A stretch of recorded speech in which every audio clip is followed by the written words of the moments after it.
भाजले ते बीज अंकुरे ना कदा, न मिळेची दुधा माझी लोणी। तैसा तो ज्ञानिया जन्मने घे जाण, वासना भाजून वर्ततसे। परिसा लागता लोहते पालटे, काळे माते भेटे पुन्हा कैसी। तैसा तो ज्ञानिया जन्मने घे जाण, वासना भाजून वर्ततसे। बहिणी मने गोदा मिळाली सागरी, नयेची माघारी त्र्यंबकाते। तैसा तो ज्ञानिया जन्मने घे जाण, वासना भाजून वर्ततसे। नागेंद्रहाराय त्रिलोचनाय, भस्मांगरागाय महेश्वराय, नित्याय शुद्ध्याय दिगंबराय, तस्मै नकाराय नमः शिवाय। भीमातिरनिवासाय पंढरीपुरवासिने, पांडुरंग प्रकाशाय विठ्ठलाय नमो नमः।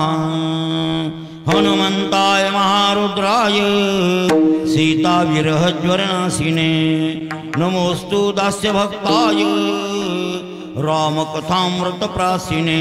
ओम नमो ज्ञानेश्वराय, ओम नमो ज्ञानेश्वराय, ओम नमो ज्ञानेश्वराय, ओम नमो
मिरवटकराला सांगा भिसेगावचे भजन आहेत म्हणून।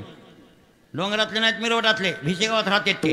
टाळ कणकण वाजूला पाहिजे। विठ्ठला विठ्ठला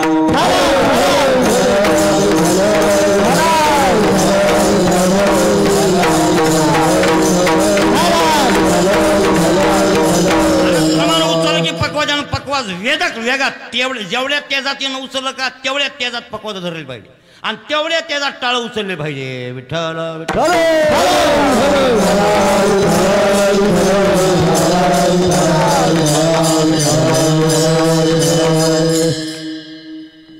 ओम नमो ज्ञानेश्वरा, करुणाकरा दयाळा, तुमचा अनुग्रह लादलो पावन झालो चराचरी। भाजले ते बीज अंकुरे ना कदा, न मिळेची दुधा माझी लोणी। तैसा तो ज्ञानिया जन्मने घे जाण, वासना भाजून वर्ततसे। आज कीर्तन रूपी सेवेसाठी निवडलेला अभंग संत जगद्वंदनीय साधू श्रेष्ठ श्रीमंत बरं जगद्गुरु तुकोबार यांच्या शिष्या म्हणून घेणाऱ्या जन्मगाव शिऊर, त्यांचं जन्मगाव खरं तर शिऊर नाही, दिलेलं गाव शिऊर आहे, पण त्यांचं माहेर आहे देवगाव। बरं, ज्यांचं माहेर देवगाव आहे, दिलेलं गाव शिऊर आहे, समाधी स्थळही शिऊर आहे। अशा आमच्या महिनाबाई या अभंगामध्ये ज्ञानियांची स्थिती सांगतात. विठ्ठल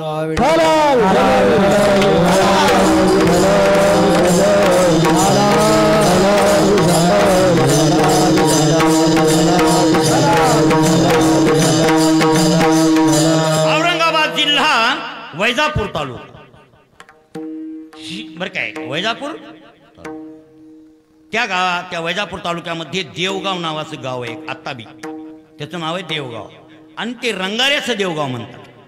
त्या काळामध्ये त्या गावामध्ये हे पेंटर लोक जास्त होते. हे रंगारी लोक रंग तयार करणे कशापासून करीत होते ते मला माहित नाही, पण ते रंग तयार करणे आणि रंग कोण्या बिल्डिंगला कोण्या मंदिराला कशाला द्या म्हणलं की देणे राजा महाराजाकडं ते असं त्यांच्या गावामध्ये पुष्कळशी लोक रंगारी होते. ते त्यांचं काम होतं ते म्हणून त्या देवगावाला नावच पडलं रंगाऱ्याचं देवगाव. तालुका वैजापूर जिल्हा औरंगाबाद. ते जन्मगाव आहे कोणाचं? बहिणाबाईंचं. त्या स्वतःच्या अभंगात ते स्वतः सांगतात देवगाव माझे माहेर साजणी. साजणी माझं माहेर कोणतं आहे? पण दिलं कुठं? सिऊरला. रत्नाकर पाठक नावाचे एक व्यक्ती होते त्यांना दिलं होतं. आणि जवळजवळ त्याचं वय कोणाचं? त्या नवरदेवाचं 35 होतं आणि बहिणाबाईचं वय जास्तीत जास्त 9 होतं. इतका फरक दोघाचा. दुसर पारणीला दिलं होतं कोणला? बहिणाबाईंना. आणि त्या जगद्गुरु तुकाराम महाराजाकडे फिरत म्हणजे पंढरपूरला जाऊन कोल्हापूरला गेल्या, कोल्हापूरहून देहूला गेल्या आणि तुकोबारायांना आणि शिष्य मानलं. महाराजांनी कानं फुकले नाहीत बरं कोण्या बाईचे कानं फुकले नाहीत. कोण्या बाईला माझा शिष्य म्हणले नाहीत आणि पुरुषाला माझा शिष्य म्हणले नाहीत. कानं फुके धंदा तुकाराम महाराजांना पटत नाही. तरी पण त्यांनी तुकाराम महाराज आमचे गुरु आहेत तिथे गेल्या, महाराजांच्या पाया पडल्या आणि महाराजांची कृपा त्यांच्यावर झाली. कोणावर? बहिणाबाईवर. म्हणून बहिणाबाईंचा गाथा आहे आणि बहिणाबाईच्या गाथ्यातलाच हा एक अभंग आहे. हे अभंग किन्निमित्त घेतला सर्वांना श्रुत आहे किंवा असो की नसो पत्रिका असत्याल कोणाला नसत्याल तरी त्या निमित्तानं सांगू इच्छितो ते म्हणजे हे गंगापूजन निमंत्रण पत्रिका. ही पत्रिका कशाची तुम्हाला आलेली? गोड जेवणाची नाही बरं. गोड जेवण गावढाळ शब्द आहे, मला पटतच नाही ते. विठ्ठल विठ्ठल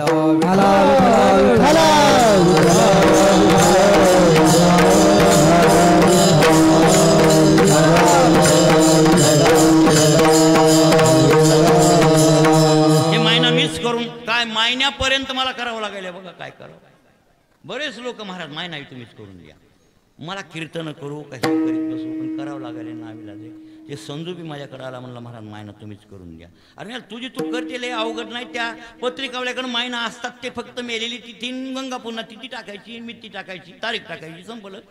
नाही म्हणलं तुम्ही करून द्या. मला करून द्यावा लागला इथं आश्रमात. मी म्हणलं ये इकडं आश्रमात तुला करून देतो. गंगापूजन निमंत्रण पत्रिका. बरं सकळ तीर्थाची धुरे जे का माता पितरे त्या सेवेशी किरशेरे लोणकीजे ज्ञानेश्वरीतली ओवेक टाकली आहे. वैकुंठवासी हरिभक्त परायण रामकिशन महाराज यांचा फोटो टाकला नरवाडीकर म्हणून. तर आपणास कळविण्यात अत्यंत दुःख होते की आमचे तीर्थरूप वडील वैकुंठवासी हरिभक्त परायण रामकिशन बापूराव निकम, त्यांचं नाव होतं रामकिशन, बापाचं नाव बापूराव, त्यांच्या रामकिशन महाराजांच्या वडिलांचं नाव. यांना मार्गशीर्ष मिती मार्गशीर्ष वद्य अमावस्या शके 1943 दिनांक 2/1/2022 वार रविवार रोजी देवाज्ञा झाली. त्यांच्या निमित्त गंगापूजनाचा कार्यक्रम त्या निमित्त पाहिजे होती तर त्यांच्या निमित्त बरं गंगापूजनाचा कार्यक्रम मिती पौष शुद्ध पौर्णिमा दिनांक बरं काय शके 1943 दिनांक 17/1/2022 वार सोमवार रोजी करण्याची योजली आहे. त्या निमित्त कोणाचं कीर्तन आहे कोणा महाराजाचं नाव सांगायची गरज नाही, तुमच्या समोर उभा आहे ना ते. म्हणून ती फक्त एवढंच लिहिलं 11 ते 1 या वेळेत कीर्तन होईल. इथं 12 वाजून गेली सुरुवात व्हायला काय माणसानं जीव द्यावं सांगा. आणि हे धुकंही होतं जरा सकाळून धुकंही होतं थोडंसं खूप धुकं होतं. 11 ते 1 या वेळेत कीर्तन होईल तरी आपण कीर्तनास व भोजनास येऊन उपकृत करावे ही नम्र विनंती. कार्यस्थळ हनुमान मंदिर नरवाडी तालुका सोनपेठ जिल्हा परभणी. भोजन वेळ 1 ते आपल्या आगमनापर्यंत. जमलं बघा. 5 वाजेपर्यंत म्हणल्यावर 5च्या पुढे यायचं काम नाही. असं उगं लोक मर्यादाचा टाइम कशाला लिहितात ते. 1 ते आपल्या आगमना रात्रीच्या 10ला ये लोक लिहितात मात्र काय 1 ते आपल्या 5 वाजेपर्यंत 1 ते 4 वाजेपर्यंत 1 ते मर्यादा नका सांगू. 1 ते आपल्या आगमनापर्यंत तुम्ही येताल त्यावेळेस तुम्हाला आम्ही येऊ. कळलं. आपली विनीत मध्ये 3 मुलं आहेत. त्यांना 3 मुलं आहेत रामकृष्ण महाराजांना. श्री बापूराव थोरले, बापूराव रामकिशन निकम नरवाडी, म्हणजे बापाचं नाव आहे मुलाला. बरं काही लागला असेल बाप त्यांचा, त्या मुलाचं नाव ठेवलं असेल बापूराव. दुसरा नंबरचा म्हणजे मधवा श्री संजय रामकिशन निकम नरवाडी. आणि सगळ्यात धाकटा आता मला हार घातलेला नाही का ते आलता ते बुका लावायला, श्रीहरी रामकिशन निकम नरवाडी. त्याचं नाव आहे श्रीहरी, त्याचं नाव बापूराव. बापूराव नाव काही चांगलं नाही तेवढं, पण संजय बरं आहे, श्रीहरी बरं आहे. त्याचं कारण आहे की बापूराव काय देवाचं नाव नाही. विठ्ठल विठ्ठल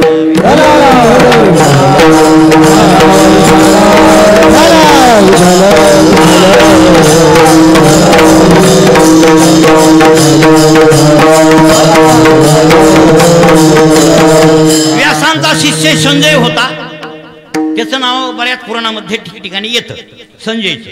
आणि श्री हरी ते तर काय महाराज प्रचलितच आहे, जगात जगदवंदनीय आहे श्रीहरिनाम परमात्मा.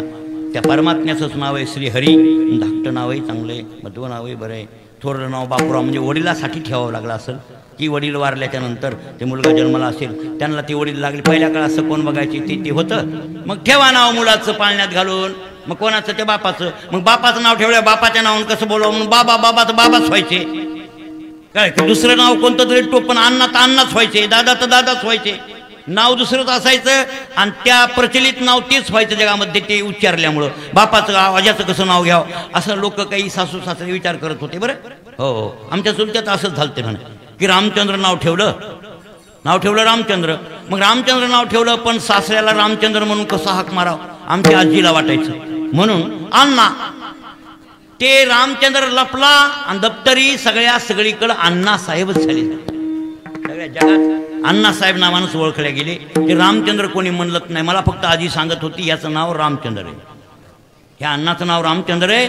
आणि तुमचे पंजोबा लागले होते, म्हणजे माझा पंजा लागला होता म्हणून त्यांचा आजा लागला असेल म्हणून नाव ठेवलं रामचंद्र. मला वाटलं कसं हाक मारावं रामचंद्र म्हणून अण्णा तर दप्तरी बी अण्णाच झाला, अण्णा साहेबच होऊन बसले. असं होऊन बसते ते. विठ्ठल विठ्ठल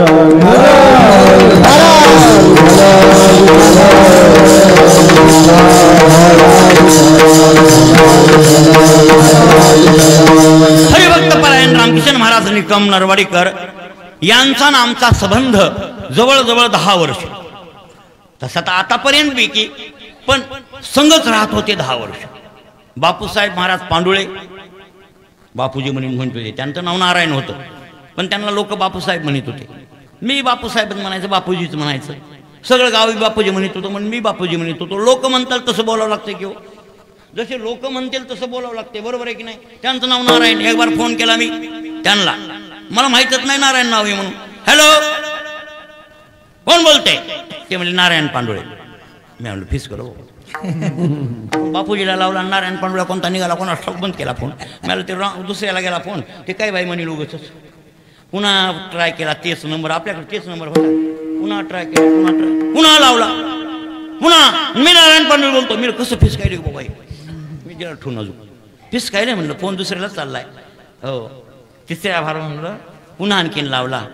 तिसऱ्या भार त्यालाच वाटलं नाव सांगावं. हॅलो कोण बोलतंय, तुम्ही लावायलेत मलाच महाराज म्हणले, पण ते माझ्या नावात हुसकायले. कोण बोलायले तुम्ही, म्हणजे बापूजी बोलायलो, पण बापूजी कसा म्हणू मी. याला म्हणतात निगर्वीपणा, विनयवृत्ती. लोक बापूसाहेब म्हणतात मला, म्हणून मी बापूसाहेब मला कसं म्हणू, तुमच्यापाशी तरी बापूजी कसं म्हणू.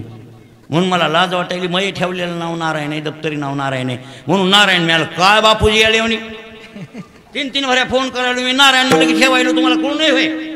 अरे मला नारायण तुमचं नावच माहीत नाही ना, मला वाटेल दुसऱ्याला चालला काय की. नाही म्हणले महाराज माझं नाव नारायण आहे, पण मला वाटेल बापूजी तुमच्यापाशी कसं, मी बापूजी बोलतोय असं कसं म्हणून. म्हणून मला लाज वाटली, म्हणून मी नारायण नाव सांगितलं. 2दा फीस केलं, तिसऱ्या भार मी ओळखीलं महाराजांना, आपलं नाव लक्षात येणार झालं. बरं म्हणजे निगर्वीपणा होता त्या महाराज माणसाचा, त्याच्यात गर्व बिलकुल सुद्धा. ते एक माणूस आता वारले 5-7 वर्षाखाली, 5-6 वर्ष झाले असेल त्यांना. आणि हे रामकिशन महाराज निघतो. हे 2 म्हातारे. माझ्याकडे गाडी ह्या गावची होती, ह्या गावची गाडी जवळजवळ 7-8-10 वर्ष होती. ते मस्क्याची काही, पुन्हा जामकराची काही, इथलीच गाडी मला न्यायला यायची आवलगावला. आणि आवलगावून कीर्तनला कुठे जायचं. मग हे 2 म्हातारे ऐकायला संग यायचे, गाडीत बसायचे आणि ऐकण्यामुळे इथून गाडी द्यायला यायला आणि परत इथे यायला गाडी, त्यामुळे ते दोन म्हातारे जरी थकले असले तरी माझ्या संग यायचे आणि त्यांना चांगला ऐकायचा नाद होता. म्हणल्यापेक्षा ते दोन्ही वक्ते होते, कीर्तनकार होते. विठ्ठल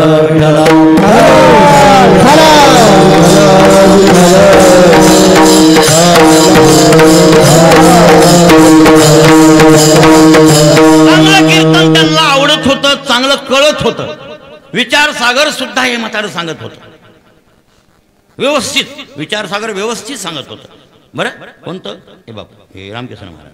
बापूजी पांडुळे सुद्धा विचारसागर ऐकायला हुशार होते. काय जर संशय काढायचे, हे म्हातारं तुम्हाला कीर्तनात वाकडे बोट करीत होतं, म्हणजे वाकडं बोट करून आडवं येत होतं हे म्हातारं. हे मेलेलं मी कीर्तन करू लागलो आणि वेदांताची प्रक्रिया लावली. लाड नांद्र्याला सुद्धा रात्री वेदांताची प्रक्रिया लावली होती. लाड नांद्रा कीर्तन होतं तिकडं. आष्टी धोतरजोळ्याची आष्टी होती रात्री. तिथं एक वेदांताची प्रक्रिया सांगितलीच महाराज. पहिल्या चरणावर परत आलो, परत येऊन चित्ताबद्दल बोललो आणि चित्तात वेदांताची एक प्रक्रिया सांगितली. एखाद दोन माणसं असतात ऐकणारे, त्यांना ते फार चांगलं वाटतं. बरं काय असं ऐकायला मिळत नाही त्यांना, असं वाटतं. ते वेदांताची प्रक्रिया सांगितली, चित्ताबद्दल बोललो.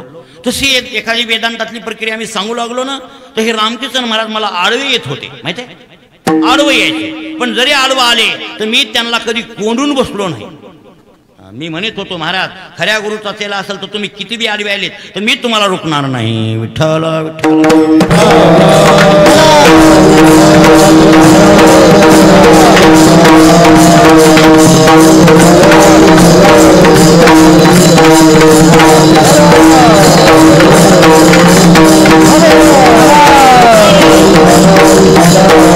माझी कुठेही कथा असेल आणि कुठेही कीर्तन असेल तर हे दोन म्हातारे सोडीतच नव्हते. सकाळी आंघोळ केलं घ्यायला काम बी नव्हतं काही, मला काही काम नाही.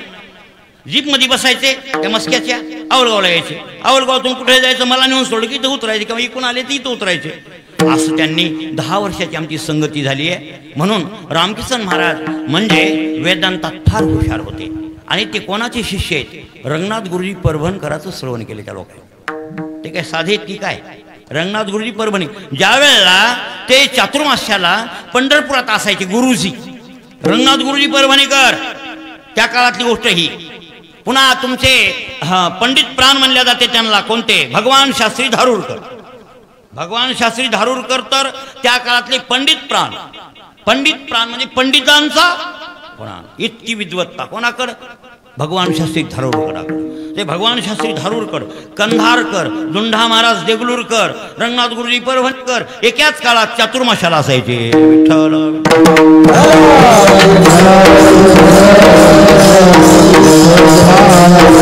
आणि त्या काळात हा म्हातारा तिथं पंढरपूरला गेला श्रवण करायला. हे श्रवण करायला म्हातारा गेला. हे बापूजी पांडुळे सुद्धा आळंदीला दाढीवाल्या साखरेकडे गेले होते. दाढीवाले साखरे किसन महाराज थकलेत ना, त्यावेळेस जवान होते, त्यावेळेस ते जवान. आणि त्या जवानीत हे महाराज तिथं बापूजी गेले होते. म्हणजे माझ्या जन्माच्या अगोदरची गोष्ट बोलायला होती, आजची गोष्ट नाही बोलायला होती, माझ्या जन्माच्या अगोदरची. मला फार वडील आहेत ना ते. हां, तर ते त्या काळात तिथं गेले होते ते बापूजी पांडुळे साखऱ्याकडे. कोणाकडे? दाढीवाल्याकडे. आणि रंगनाथ गुरुजी परभणकरांचे पाठ आमच्या रामकृष्ण महाराजांना ऐकले. निवृत्तीभाऊ वक्ते यांचे साध्यायी. साध्यायी म्हणजे कळले का? क्लासमेट. निवृत्तीभाऊ वक्ते ऐकण्यात येईल तुम्ही. हरिभाऊ आनंदा दाताळकर ऐकण्यात आहे ना, हे त्यांचा साध्यायी. मुरलीधर महाराज भुतडा सोनपेठचे विद्वान, आता वारले, आत्ता 2 वर्षाखाली वारले.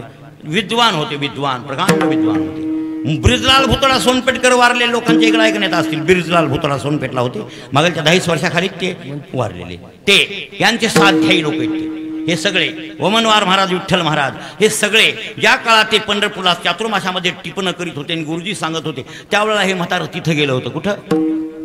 पंढरपूरला. आणि तिथं त्यांनी श्रवण केलं आणि गुरुजीचं चिंतन ऐकून आपला विचारसागर पक्का केला. तिथून येऊन पुन्हा सोनपेठला त्या ब्रिजलालच्या हाताखाली राहिले नौकरी, शेतात काम करायला, काही मुनिमकी करायला. तिथं हाताखाली कशासाठी राहिले? एकतर पोटही भरल आणि एकतर चांगल्याचं रोज चिंतन ऐकाय मिळेल, पाठ ऐकाय मिळेल. म्हणून ब्रिजलाल भुतडाकडे सोनपेठला रामकृष्ण महाराजांना नोकरी केली 1-2 वर्ष. कशासाठी? श्रवण करण्यासाठी. मग तिथं काही श्रवण, इथं काही श्रवण करून ते पक्के झाले. मग तुम्ही म्हणाल एवढे पक्के, मग एवढे विद्वान होते तर हे कुठंच कसे माहीत नाहीत? त्याचं कारण एक तर गरिबी आणि वैराग्याचा अभाव. ज्ञात्याला वैराग्य लागतं. ज्ञात्याला आपली सिद्धीला जायला, कडीला जायला बरं काय लागते त्याला जोडीला?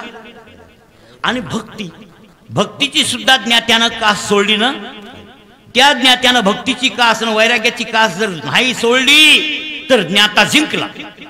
आणि मोप ज्ञाता आहे आणि भक्तीची कास नाही धरली आणि वैराग्याची कास नाही धरली तो ज्ञाता महाराज जिथल्या तिथं बसतो आणि त्या ज्ञानाचा उपयोग होत नाही. ते ज्ञान त्या ज्ञात्याला जाळल्याशिवाय राहत नाही. विठ्ठल विठ्ठल.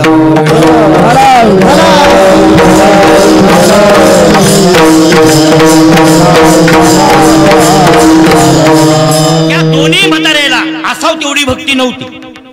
भजन म्हणलं की जीव चालला आहे. आमचं डोसकं उठायचं. मी म्हणायचं भजन करीत जा, तुळशीला पाणी घालीत नाहीत, काय नाही, नुसतं ब्रह्मज्ञान, अहम ब्रह्मास्मी म्हणजे स्वतःला ब्रह्म समजिता आणि तुळशीला पाणी नाही घाल. ते म्हणायचे आम्हाला काही करण्याची गरज नाही. हसायची उगत तुम्हाला, आम्हाला काही करण्याची गरज नाही. आता चौथ्याचे मग चौथ्याचे ठाई काहीच करणे नाही म्हणून भक्तां माझी पाही ज्ञानी तो. मी आम्हाला हे ओढू नका. ज्ञानोबारायांचं बोलणं हे तुमचं नाही. विठ्ठल विठ्ठल.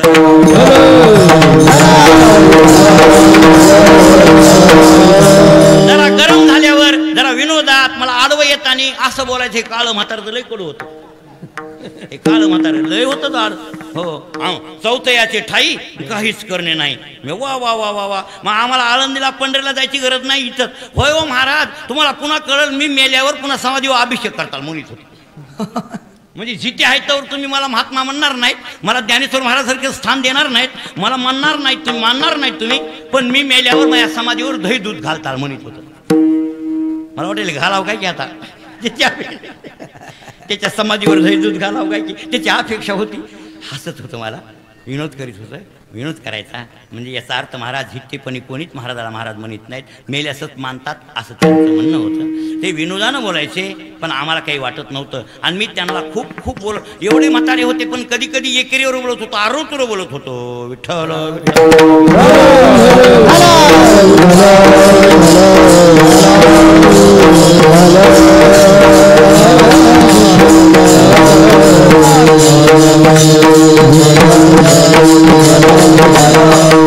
आत्ता हे मराय टेकल्यावर शरपंजरी पडल्यावर वृद्ध आठवणी सांगायलो.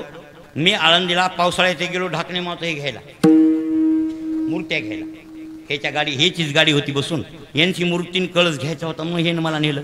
जाता जाता मग मी म्हणलं हे म्हातारं लय शरपंजरी पडले, असे गुडघे वाकडे होऊन बसले घरी. पोरं त्याला आंघोळ घालते, तुळस जेव घालते, त्याची व्यवस्था चांगली करते. संजू तर इतका चांगला करीत होता. आणि श्रीहरी काय सांगावं महाराज, मी स्वतः डोळ्यानं बघितलं. त्या म्हाताऱ्याची खूप सेवा केली त्या लेकरानं. वर्षापासून म्हातार घरीच बसून होतं. असे जे टंगडे झालते ते वाकडे असंच बसत होतं पहिलं.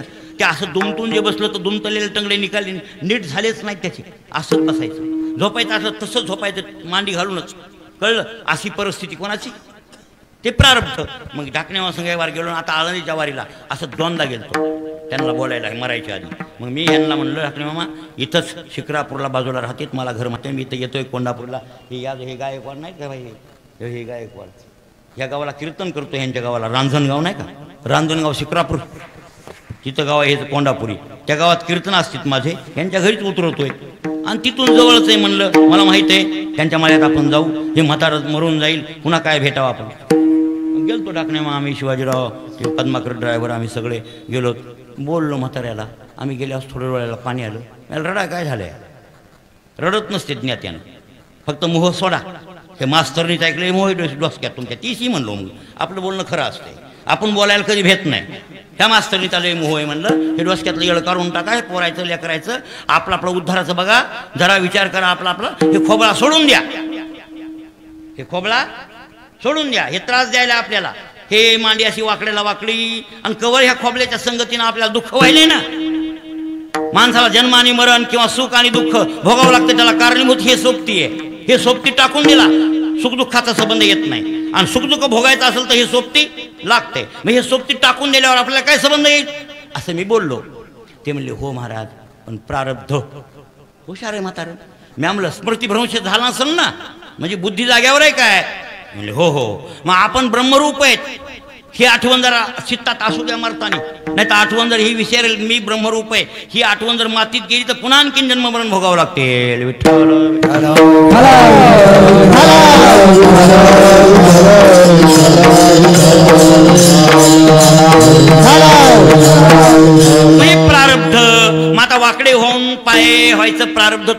आलं आलं हे भोगायला कोण्या जन्माचं आहे, ह्या जन्मातलं का कुठलं आहे असं म्हणलो मी.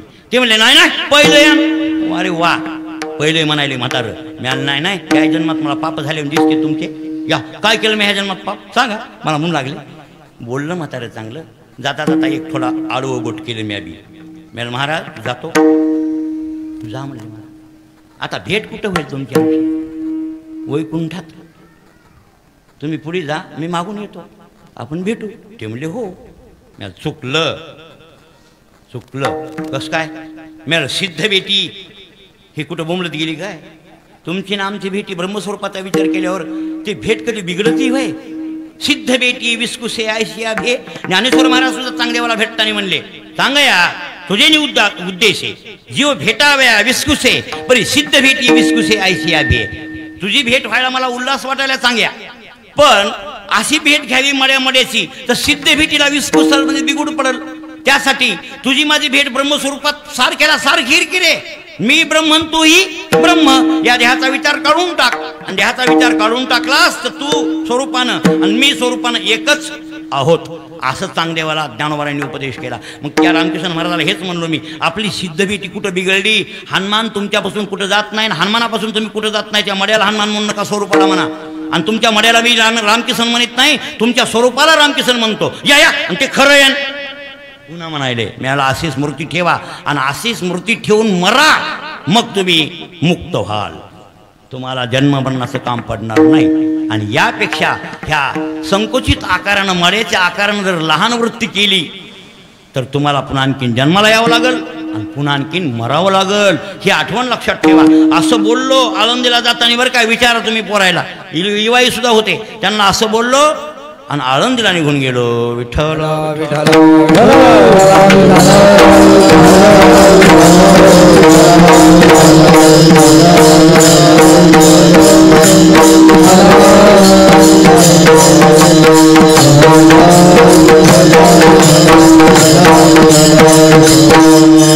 थोडा एक विनोद केला. माझ्या संग ते असायचे दोन्ही म्हातारे. त्याला दमा होता आणि ह्याला गुडघ्याचा त्रास. त्याला दमा आणि ह्याला. मग त्यानं म्हणायचं चला लवकर लवकर. कीर्तन सुरू झालं, पटका बांधल्या. मग आमच्या संग काठी घेऊन लंगडत लंगडत हे जरा चला लवकर असं मी म्हणलं का नाही. लय महाराज तुम्ही कातवतात हो, पण तुम्हालाही येळ येईल मला म्हणायला. आणि मी बघाव काय बघाव, तुम्ही लंगडे झालेले असे काठी टेकीत टेकीत चाललेले मी बघन, मग तुम्हाला कळल. मी म्हणलं तवर वाचायचे म्हणजे मी काठीवर येऊ तवर वाचायचे म्हणजे त्या आंधळ्याच्या वरदानावणी झालं. आंधळ महादेवाला काय म्हणलं, महादेव प्रसन्न झाले आंधळ्याला. आंधळ्याला आणि ते भिकारी आंधळ भिकारी भिकारी, लेकरं नाही बाळ नाही बायको नाही लग्न नाही काय नाही काय नाही काय नाही काय नाही. ते महादेव म्हणले तुला काय पाहिजे. ते मला काय नाही महादेवा तुम्ही प्रसन्न झाले, एकच वरदान माग म्हणले, जास्त देणार नाही, फक्त एक माग, एक बार बोल दुसरं देणार नाही. ते म्हणला नका माग दुसरं देऊ, एकच मागेल तेवढं द्या, तुम्ही प्रसन्न नाहीत तर मग द्या मला. ते म्हणले माग. ते आंधळ हुशार होतं. ते म्हणला माझ्या नातरुंडाच्या डोसक्यावर राज्य छत्र म्या बघा. काय मागितलं,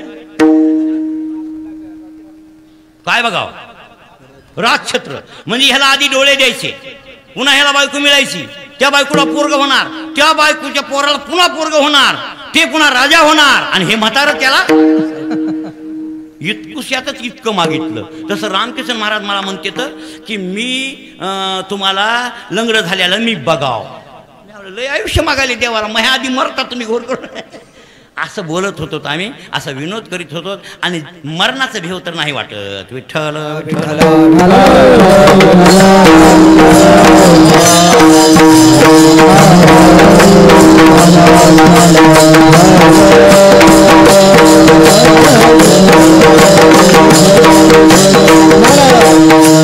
ज्या माणसाला ब्रह्मज्ञान झालंय बरं, आणि ते ब्रह्मज्ञान वैराग्यानं आणि भक्तीनं परिपक्व केले ज्या माणसानं, त्या माणसाला जन्म मरणाचं भेव नाही नाही. त्याचं कारण एक आहे हो, जन्म मरण भोगायला लावणारी कोण आहे. बी बी जन्मायला आणि मरायला एक बी लागते. बी बी बरं, बी बियाशिवाय वृक्ष नाही, बियाशिवाय झाड नाही. बियाशिवाय एखादा माणूस मुंगी कीटक कोणीच नाही. सर्व प्राण्याला किंवा सर्वाला जन्माला यायला कारणीभूत काय आहे? बीज. आणि मग आपल्या जन्म मरणाला बीज कोणतं जरा समजून घ्या. जन्मायला बीज आहे पूर्वकर्म. काय? पूर्वीचे कर्म केलेले, सध्या भोगाय म्हणजे उभा टाकलेलं प्रारब्ध शिल्लक आहे ते संचित, आणि इथून पुढे चालू होणारं काम किंवा कर्म त्याचं नाव क्रियमान. जीवकृत कर्म आहे. तसे कर्माचे दोन भाग शास्त्रकारांना पाळले. एक वेदबोधित कर्म आणि जीवकृत कर्म. किती भाग झाले? दोन भाग झाले. वेदबोधित कर्मात किती भाग सांगता का? ती तुम्हाला नाही उत्तर देणार येणार. तुम्ही गरुड पुराण सांगताल. नित्य, नैमित्तिक, काम्य, प्रायश्चित्य, हे चार भाग आहेत वेदबोधित कर्मातले. आणि जीवकृत कर्मामध्ये तीन भाग आहेत: संचित कर्म, प्रारब्ध कर्म आणि क्रियमान. कळ? हे तिन्ही मिळून कर्म. आणि या कर्मामुळे माणसाला जन्म मिळत असतो. आता तुम्ही म्हणाल कर्मानंच तिसच्या जन्म. कर्मानच मिळतो, पण तसे जे कर्म केले तदनुकूल वासना संस्कार त्याच्यावर आरूढ होतो. जसं तुम्ही पहिल्या जन्मात केले, बायको बायको बायको, लेकरं लेकरं लेकरं, वाडे बांधायचे वाडे बांधायचे, शेत घ्यायचे, बंगले बांधायचे, असं तो डोसक्यात येड ठेवून मेलेत तर पुढच्या जन्मात सुद्धा तशीच वासना होते. जन्म घेणे लागे वासनेच्या संगे, तेची झाले अंगे हरिरूप, तेची झाले अंगे हरिरूप, तेची झाले अंगे हरिरूप.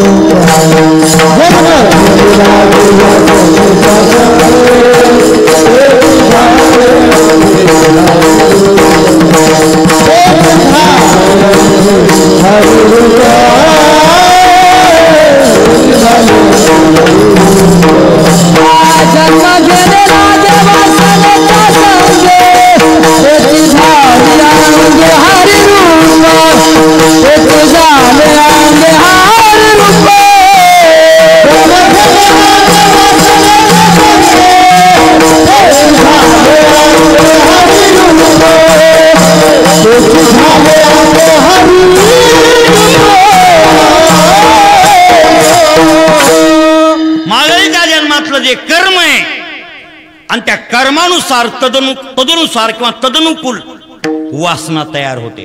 आणि त्या कर्मामुळे त्या वासनेमुळे माणसाला जन्म मिळतो. हे जन्म मरणाचं बीज आहे. बीज जन्म मरणाचे काय आहे?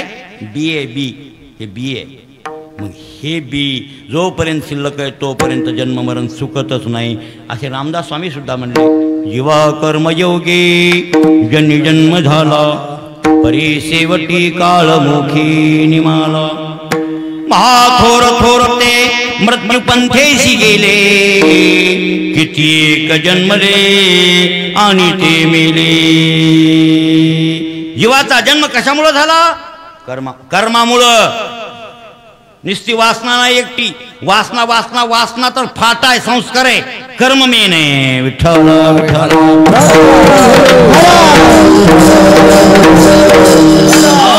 या गोष्टीसाठी 12 अध्यायाचं पूर्वमीमांसा शास्त्र केलं आमच्या जैमिनी महाराजांनी. कोणतं शास्त्र? धर्ममीमांसा किंवा पूर्वमीमांसा. त्याला नावं दोन वेगळे वेगळे जरी असले तर एकच शास्त्र एकच आहे. पूर्वमीमांसा त्यालाच म्हणतात धर्ममीमांसा, उत्तर मीमांसा आहे त्यालाच म्हणतात ब्रह्ममीमांसा. तर धर्ममीमांसा नावाचं शास्त्र जैमिनी महाराजांनी केलं. 12 अध्यायाचं. किती अध्यायाचं? 12 अध्याय त्या शास्त्राचे. त्या शास्त्रामध्ये निक्षून सांगितलं कोणता ईश्वर आहे आम्हाला मान्य नाही. कोण ईश्वर आहे घेणं देणं नाही आम्हाला. साक्षात ईश्वर जैमिनी महाराज मानित नाहीत. म्हणजे नास्तिक आहेत असं मात्र नाही, आस्तिकच आहेत ते, पण साक्षात ईश्वर मानित नाहीत. ते साक्षात कर्मच मानतात. का? चांगलं केलं चांगलं होतंय, वाईट केलं तर जास्त बोलणे नको. तुम्ही चांगलं करा, चांगल्या कर्माची साथ धरा. चांगल्या कर्माची साथ धरली की तुम्हाला ते फल मिळतंय, तुमचं चांगलं होऊन जातं. त्यासाठी तुम्ही चांगलं वागा. हा हो हो हा. असंभंड पाप पिके. हा मग जन्मावधी दुःख, कोट्यावधी जन्मामध्ये दुःख भोगावे लागतात त्या जीवाला. म्हणून जमिनीने सांगितलं वाईट कामं करू नका, चोऱ्या करू नका, माऱ्या करू नका, लोकाला भांडू नका, कोणाला शिवी देऊ नका, चांगलं वागा, तुळशीला पाणी घाला, पंढरीची वारी. हे आपल्याला जे धर्म शिकविला तर वाईट केलं का जमिनीनं? चांगलं केलं. मग म्हणले ईश्वर साक्षात ईश्वर आम्हाला मान्य नाही. अरे तुम्ही ईश्वराला मान्य? हो हो हो, आमचं कर्म आम्हाला फल देतंय म्हणले. आम्ही त्या ईश्वराला कायला मानाव? त्याचं काही चुकलं का? आमचं चांगलं केलेलं कर्म आम्हाला फल दिल्याशिवाय राहतंय का? चांगलं फल देत आहे, वाईट केलं तर वाईट फल देत आहे. म्हणून आम्ही चांगल्या कर्माची साथ करावी, चांगल्या कर्माच्या संगतीनं राहावं, बाकी वाईट कर्माच्या नादी लागू नये. म्हणती संसारी जन्मीजे यज्ञाधिक कर्मे कीजे, मग स्वर्ग सुख भोगीजे मनोहर. अरे स्वर्गाचं सुख मिळणं हे आमचा मोक्ष आहे, आणखीन काय पाहिजे? जाऊया कुठं? असं ते जैमिनी महाराज सांगू लागले. एक जणांना विचारलं, तुम्ही का म्हणून म्हणले ईश्वराला मानित नाहीत, फल देता कर्म नाही? हे म्हातारं अशा बोलत होतं मला. महाराज कर्म तर जड आहे, आणि जड कर्म फल कसं काय देईल? जड कर्म निष्क्रिय आहे, आणि ते जड कर्म निष्क्रिय असल्यामुळं फल देत नाही. त्याला कळत होतं ना म्हाताऱ्याला, काळ्या कळत होतं सगळं बोललेलं असं. मग मी म्हणलं जड कर्म फल देत नाही, पण ते फलदाता ईश्वरच आहे. जीवानं जे कर्म करावेत त्या ईश्वरानं त्याची फल द्यावेत, म्हणून त्याच्या ब्रह्मचैतन्याला ईश्वर चैतन्य नाव त्याच्यामुळं आलं. ब्रह्मचैतन्य शुद्ध स्वरूपात आहे. पुन्हा ईश्वर चैतन्य का नाव आलं? जीवानं कर्म करावे आणि त्याचे फल त्यानं द्यावे, म्हणजे कर्मफलदाता असल्यामुळं त्याच ब्रह्माला ईश्वर चैतन्य नाव आले. मग त्यानं मान्य करायचं ईश्वर चैतन्य फल देणार आहे. मग ईश्वर चैतन्य फल देणार आहे तर जैमिनी महाराज त्याला का मानित नाहीत? म्हणला ईश्वराला. मग मी उत्तर दिलं त्यांना माझ्या बुद्धीप्रमाणे. त्याला कौतुक वाटायचं, कोणला? त्या म्हाताऱ्याला कौतुक वाटायचं बोलण्याचं. मला गुरु रामकृष्ण महाराज ऐक, एक म्हणलं सेठ खूप श्रीमंत आहे, खूप पैसेवाला आहे, आणि त्याच्याकडे 180 मुनीम आहेत, हे नौकर आहेत, आणि त्या नौकरला वागविण्यासाठी एक हेड मुनीम आहे. मालक गादीवर बसतो, घरातच बसतो, मुनीमजी जातात त्याला 2 गोष्टी बोलतात. कुठलं कामकाज कसं करायचंय त्याला विचारतात मुनीमजी, आणि मुनीमजी सगळे कामं करून घेतात. पगारीच्या वेळेला मालकाकडून खजिन्यातून पगार आणतात आणि पगार लोकांना वाटप करतात. वाढवायची असली तरी मुनीमच्याच हातात, कमी करायची असली तरी मुनीमाच्याच हातात. मग त्या नौकरानं मालकाची मर्जी सांभाळाव का मुनीमाची सांभाळाव? कसं पांडे, आपल्याला मालकाहून काय घेणं? मालकाची नौकराची गाठच पडली नाही का? गाठ कोणाची पडायची? मुनीमाची. मग पुढी किंवा मनधरणीनं मनासारखं कामे मुनीमाच्या करावे का मालकाच्या करावे? मुनीमाच्या. मुनीमाचं तोंड धरलं, त्याच्या मनाला रुतलं, त्याच्या मनासारखं वागलं की पगार वाढ झाल्याशिवाय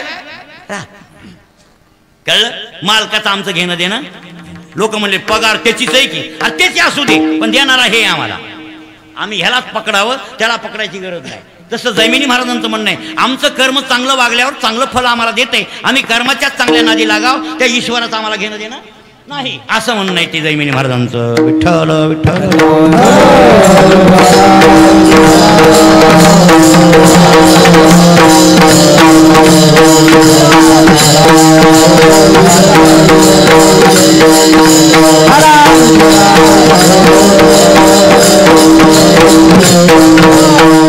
असा जर एखादी प्रक्रिया सांगितली, सिद्धांत सांगितला तर आमच्या रामकृष्ण महाराजाचं पोट भरत होतं. ते म्हणत होते, महाराज मी इतकं बी ऐकलं, पण असं सुटेबल सांगून संशय निरसन कोणी करीत नव्हतं. गुरुजीच होते पंडित. गुरुजी म्हणजे काय? अहो रंगनाथ गुरुजी परमहन करला तर भगवान शास्त्री धारूरकर शास्त्री होते, पंडित प्राण होते. कोण? धारूरकर भगवान शास्त्री. त्या काळात पंडित प्राण, शास्त्र अभ्यास केलेले, परीक्षा उत्तीर्ण झालेले, सर्टिफिकेट असलेले शास्त्री. कोण? भगवान शास्त्री. तरी पण विचार सागर आणि वृत्ती प्रभाकर ते सुद्धा ऐकायला येत होते. कोणाचा? गुरुजीचा. बघा बरं. आणि गुरुजी कुठे गेले ते का? शास्त्र अभ्यास करायला नाही, फक्त दादांची सेवा केली. दादाकडून वृत्ती प्रभाकर आणि विचार सागर ग्रंथ सोडविला. त्यांच्याकडून पुरेपूर अभ्यास केला तर पंडितालाही माळा खाली घालावं लागत होत्या. एवढे विद्वान कोण होते? गुरुजी. म्हणजे पंडिताचेही पंडित, महापंडित आमचे गुरुजी होते, रंगनाथ गुरुजी परभणीकर. आणि त्यांचं श्रवण केलं महाराज. हे काही कमी महाराज समजू नका. फक्त घसरला कशामुळं सांगितलं ना तुम्हाला, भक्ती केली नाही आणि वैराग्याचा अभाव होता. विठ्ठल विठ्ठल.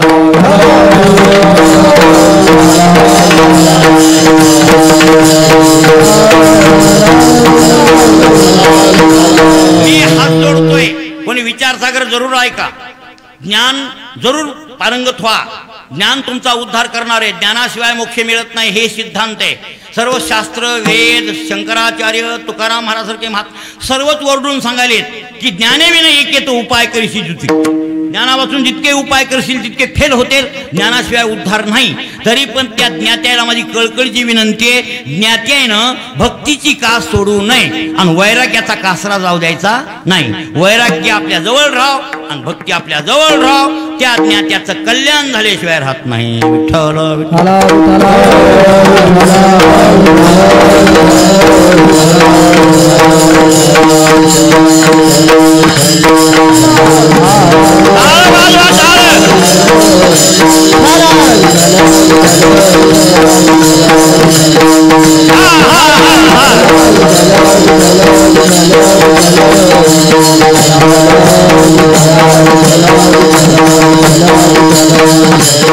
म्हणजे असं आमचं एक पूर्वमीमांसा शास्त्र कर्मावर आधारित आहे. हे जग कसं झालं तर त्याला कारण काय म्हणते, तर कर्मच कारण म्हणते. मी त्या दिवशी एक सिद्धांत सांगितला कुठेतरी, जगताला उपादान कारण नाही आणि निमित्त कारण आहे, ब्रह्मच आहे असा सिद्धांत कुठेतरी झाला. ते विषय माझ्या लक्षात नाही, पण अभिन्न निमित्त पदान कारण ब्रह्मच आहे असा सिद्धांत वेदांत शास्त्राचा आहे. पण ह्याचं नाही, जमिनीचं म्हणणं नाही. हे जमिनी म्हणले ते कोण ब्रह्मन कोण उपादान का आम्हाला माहित नाही. आमचं उपादान कारण जगताचं कर्म आहे आणि कर्मामुळे जगत होते असं म्हणणं कोणाचं आहे, जैमिनी महाराजांचं. आणि खरं बोलणं आहे ते, अलीकडलं का होईना पण बोलणं खरं आहे. कर्मामुळंच जन्म होते. प्रत्येक प्राण्याचा जन्म कशामुळे होते, कर्मामुळं. प्रत्येक वनस्पती असो गवत असो त्याला जन्माला यायला काय लागते, कारण कर्म. कर्माशिवाय ते उगवतच नाही महाराज, ते कर्मच लागते. आणि कर्मानुकूल म्हणजे तदनुकूल वासना. कोणता संस्कार, हा एक वासना संस्कार. दोन संस्कार आहेत बरं. काय काय वासना संस्कार, कर्तव्य संस्कार, दोन संस्कार आहेत. हा, वासना संस्कार सोडून द्यायला पाहिजे आणि कर्तव्याचा संस्कार स्वीकारायला पाहिजे. पण आपण वासनेच्या संस्कारावर राहतो. ते वासना संस्कार जन्माला कारणीभूत आहे आणि कर्म संस्कार जन्माला कारणीभूत आहे. असे हे कर्मावर आधारित वासना आणि तदनुकूल अशा प्रकारचा जन्म माणसाला मिळतो. ज्ञात्याची वासना जे बीज आहे म्हणजे कर्म बीज आहे, सर्व खलास झालेलं असते. ते खलास झाले म्हणजे कसं झाले, जळून गेले. काय झाले, जळून गेलं. हो, कशानं जळालं ते कर्म बीज वासना बीज सांगतो. तर भजन करा विठ्ठल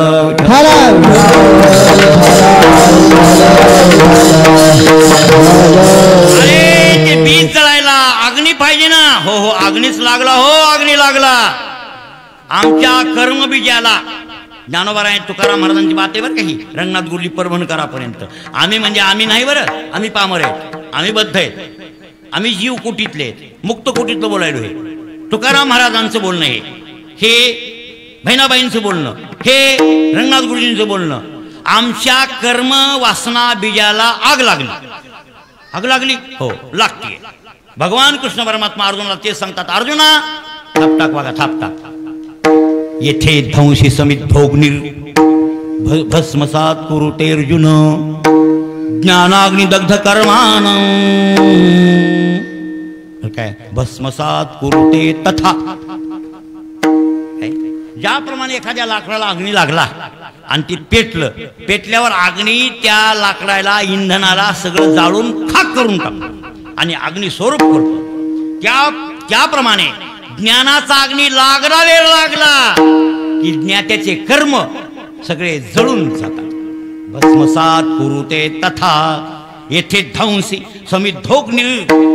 बर काय, भस्मसात कुरुते अर्जुन ज्ञानाग्नी.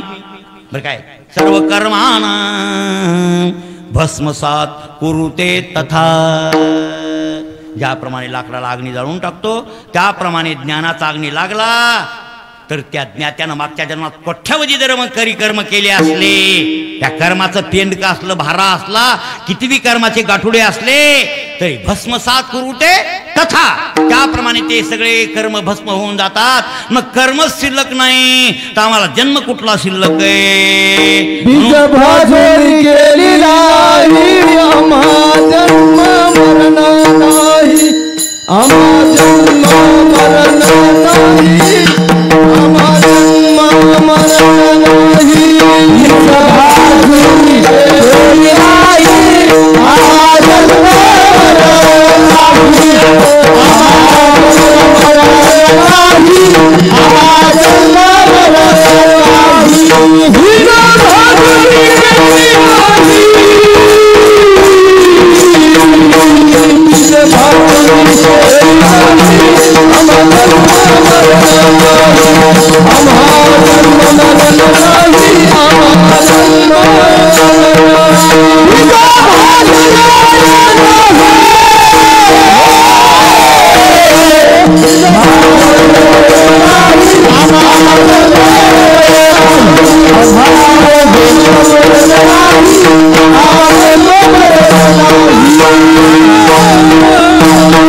असा सिद्धांत तुकोबारांच्या गाठ्यात सुद्धा आहे.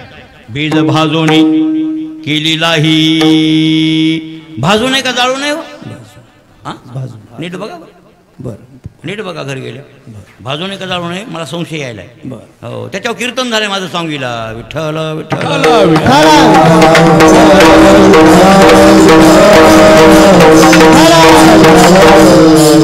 बीज जाळून केलेलाही आम्हा जन्म मरण नाही.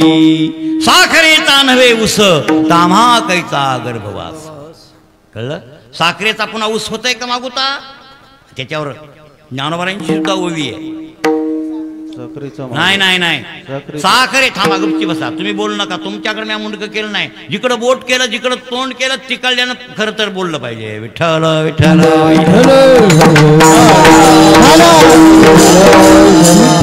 इथं एक बसले तो ओवेवाले त्याला विचारू दे की ज्ञानेश्वरी पाठवाले बसलेत ना. ऐका साखरेचा नव्हे ऊस बीज बीज जाळून केलेलाही ताम्हा जन्म मरण नाही.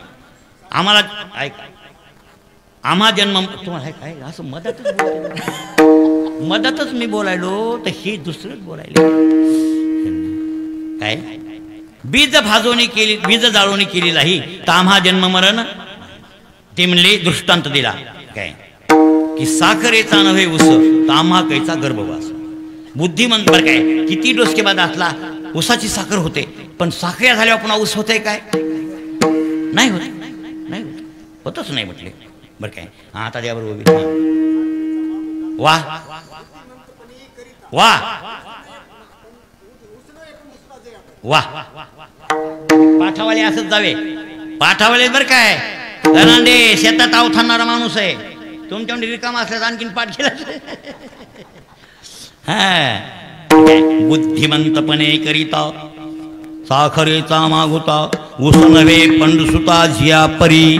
किती इंजिनियर आणला तर ऊसाची साखर करायलाय का? ऊसात आहे म्हणून करायलाय.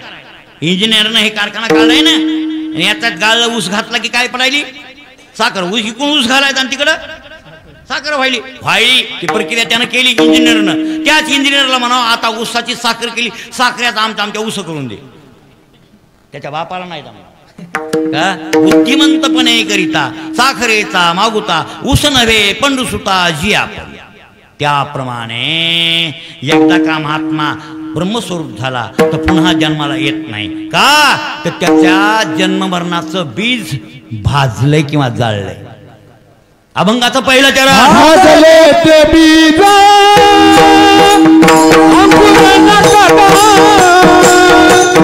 भाजले ते बीज अंकुरे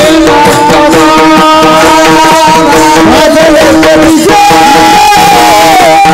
अंकुरे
बीज अभंगाचं पहिलं चरण आहे. अंकुरे ना कदा. हे तुम्हाला अनुभव आहे सगळ्या शेतकऱ्याला. बीज जर भाजून चुलीवर त्याची लाई करून पेरायला नेलं तर नाही उगत, नाही अजिबात उगवत नाही. तुकाराम महाराजांनी गाथ्यातही सांगितलं हे. हो, बीज भाजून जर शेतात नेलं तर त्याचा काका सारा देईल का म्हणले शेतात. बीज भाजून शेताला पेरायला नेलंय का कुणब्यानं म्हणले मूर्खानं. आता तहसील कोण देणार बस बोंबलत म्हणलं. तसं बरं काय लक्षात ठेवा, हे ज्ञानरूपी अग्नीनं कर्म वासनारूपी संस्कार बरं काय हे बी आहे जन्माचं. आणि हे जर भाजलं तर पुन्हा जन्म मरणाचं काम त्या ज्ञात्याला. भाजले ते बीज अंकुरे ना कदा अन्न मिळेची दुधा माझी लोणी. लोणी कुठून झालं? दुधापासून झालं. लोणी दुधापासूनच होतं हे तितकंच खरं आहे. फक्त त्याला काय म्हणजे प्रक्रिया करावी लागते. प्रक्रिया आधी दूध, आधी काय दूध, पुन्हा त्याला तापवायचं खूप तापवायचं. त्याला तापवायचं, त्याच्यात पुन्हा आंबट पाणी टाकायचं, नासवायचं. ते बी दूध शुद्धपणात राहिलं तर लोणी निघत नाही, त्याला नासवावं लागते. पुन्हा आंबट पाणी टाकून नासवायचं. नासविल्याच्या नंतर ते काय होतंय? दही. आणि दही झाल्यावर पुन्हा घुसळण करायचं, मंथन. आणि मंथन केल्यावर पुन्हा लोणी मिळते. किती चांगलं आहे हो, किती चांगलं आहे. मला वाटतं दुधापासून चांगलं लोणी मिळतंय. बाईनं मंथन करीत जाव. तुकाराम महाराज म्हणजे 2 फायदे येतात. मंथन केल्यावर लोणी खायला मिळतंय आणि लोकांना ताकाचा उपकार घडतंय. हाय का प्रमाण पाठ कोणता? ताकाचे उपकार. हरी विठ्ठल विठ्ठल विठ्ठल.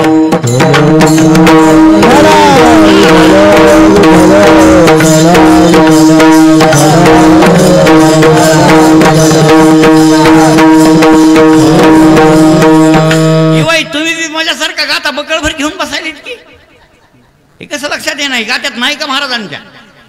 काय मंथन केल्यावर लोणी मिळते खायला आणि लोकायला ताक दिलं तर ताकाचा उपकार लोकांवर होतोय. असे 2 फायदे कसे? त्याला तिथंच बस म्हणा. असे मंथनाचे फायदे 2 आहेत असे महाराज गाठ्यात म्हणले. मंथोरी नवनीता नाही हे ज्ञान भरायचं सांगायचं तुम्ही. तुकाराम महाराज सांगा विठ्ठल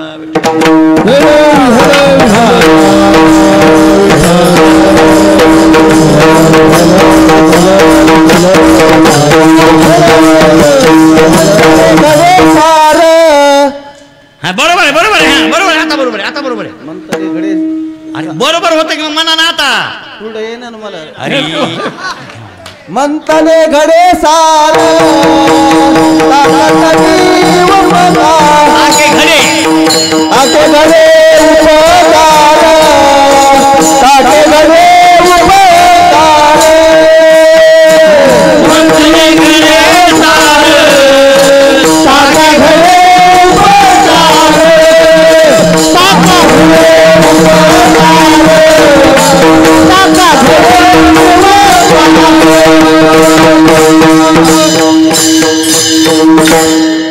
लेट करेन ते काय पिन टाकली तरी बल्ब लागा गेला कुठं तरी मिच करू लागलं ते पिन बरोबर बसायला गेली काही जरा लक्ष करीत जा. मंथने जोळे सार तर ताके घडे उप. महाराज म्हणले मंथन केल्यावर बाईनं सार म्हणजे लोणी जोडतंय मिळतंय आणि लोकायला ताक बी मिळतंय खायला. लोकायचा उपकार बी लोकांवर झाला. ताकाचे उपकार तरी करा महाराजांना उचलत होतं नियोगण प्रमाण. हे दोन्ही फायदे की नाही? हो फायदे. मग ताकाचं मी आमचे ज्ञानेश्वर महाराज याच्यावर परिणामावर सांगू लागले. ज्ञानेश्वरीमध्ये परिणामावर सांगू लागले. माझ्या विस्तारलेपणाची नावे हे जगची नो हे आघवे जैसे दूध मुराले सोहावे तरी तेची दही. हे परिणामवाद आहे. या ओवीत कोणता वाद आहे? अजातवाद नाहीये, विवर्तवाद नाहीये, परिणामवाद आहे. विठ्ठल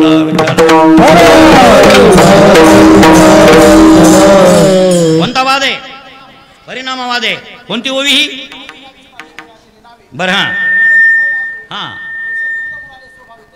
त्याच्या पुढे वा हा. मग कोणता वाद इथं लावायचा? परिणामवाद लावायचा. विठ्ठल विठ्ठल.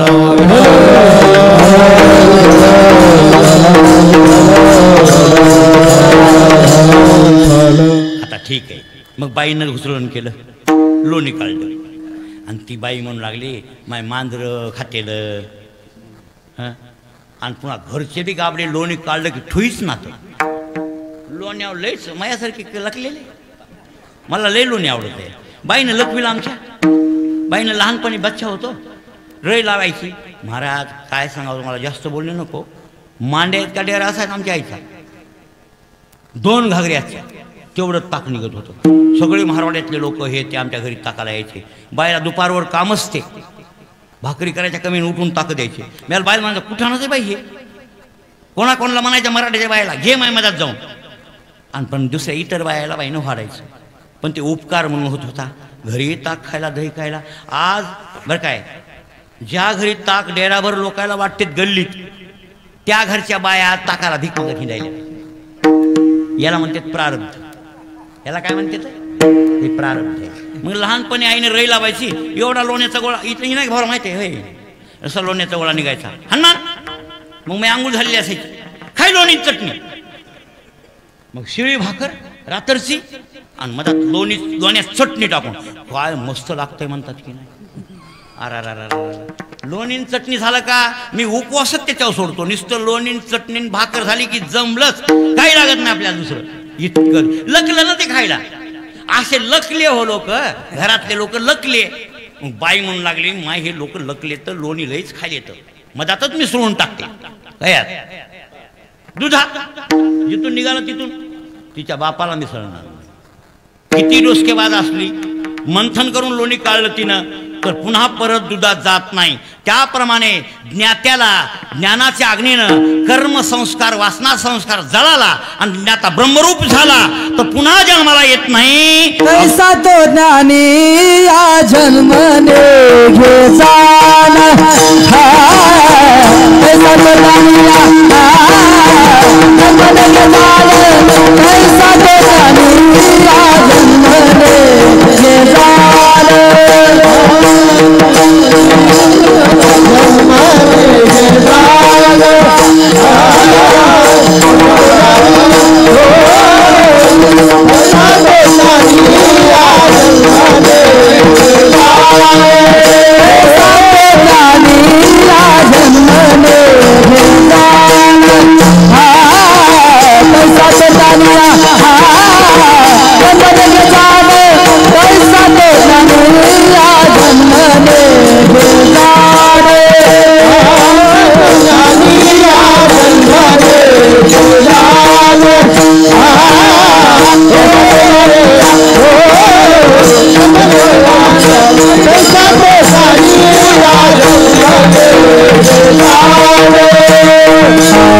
वासना भजन वर्तत से वर्तत से वर्तत से. वासना भजन वर्तत से वर्तत से वर्तत से. कैसा तो दानी जन्मने घे जाना. कैसा तो दानिया मध्ये गेले कैसा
ठेपा भरपूर झाला पाहिजे. विठ्ठला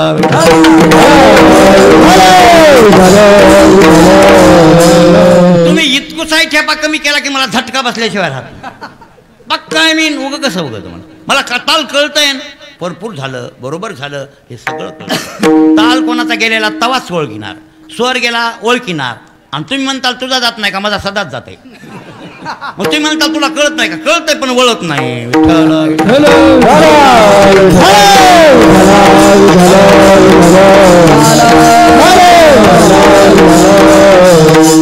आता आपल्या विनेकऱ्याने विना घेतला होता. ह्या कोणी लावला मला माहित नाही पण पंचम लावला नव्हता. तुम्ही पण पंचम नाही लावायचं तुम्हाला पाठच झालं नाही. हा विचारा माझ्या संग किती दिवस राहिले त्याला विनान पकवाज इतका तंतोतंत कळते. ह्या पकवाजाचा पकवाज त्याचा विना बरोबर इंजिगावकरला कळतोय. माझ्या संग 10 वर्ष होती ते भागवत करायला ते बरोबर ओळखायचे पण पंचमाला म्हणायचे महाराज पंचम मला जमाना तुम्ही लावून द्या. आताचा सुद्धा हे विनाकऱ्याचा विना घेतला बघितलं विना बरोबर होता थोडा कमी असं बरोबर केला पण बाकी विना बरोबर होता बरं काय. पण पंचम मात्र बिघडला होता. पंचम नव्हतात ते लावलेला हो पंचम म्हणजे सारखाच केलता पुन्हा पंचम लावला कारण काय त्याच्याबद्दल कसलंय त्याच्याबद्दल ते अभ्यास केलाय. विठ्ठल